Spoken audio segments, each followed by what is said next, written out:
بارك الله في جميع اللي حضروا، بارك الله فيهم، بارك الله في أبو جدول وعلي سالم أطفال، بارك الله فيكم.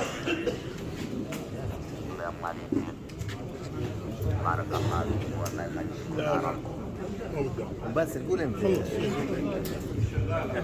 ايوه انا بحكي. بارك الله فيك يا حرام الله يخلينا اياكم يا رب.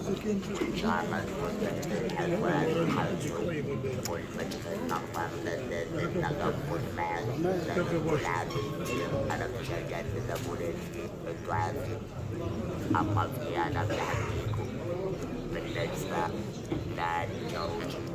أنا بعتقد أن الجروج أنا بمدين إلى الصلح والسلام مع يعلن الطرف له خلاف مع الجروج. حيا الله بقدم أنا مستعدين للصلح. الله أكبر. الله أكبر. الله يبارك فيك. الله أكبر ولله الحمد. الله أكبر ولله الحمد. الله أكبر ولله الحمد. ايده ممدوده. أنا دائما قاعدين ومستعدين للصلح. أنا مش نسوي الصلح. آل جالوس بعد الدرساني، آل جالوس يمد يده الخير والإصلاح لكل عائلات في الليل في الرمل وين المكان مستعدين للخير والصلح مع كل العائلات. الصلح للناس يعني الحالات اللي عندها خلاف بين بعض كمان احنا مستعدين للصلح. وأنا بنعجب رجال الإصلاح من وين ما كان بس لكن الإصلاح المركز والمطرح بين الناس معايا 17 سنة.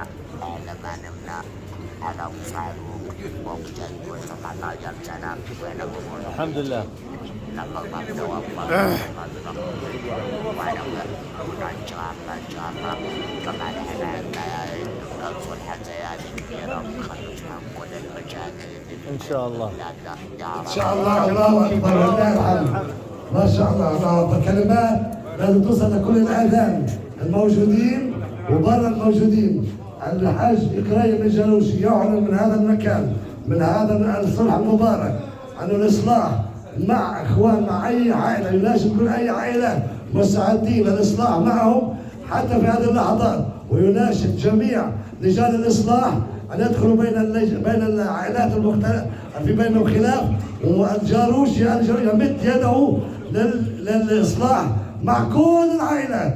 والله أكبر ولله الحمد. الله أكبر ولله الحمد. الله أكبر ولله الحمد.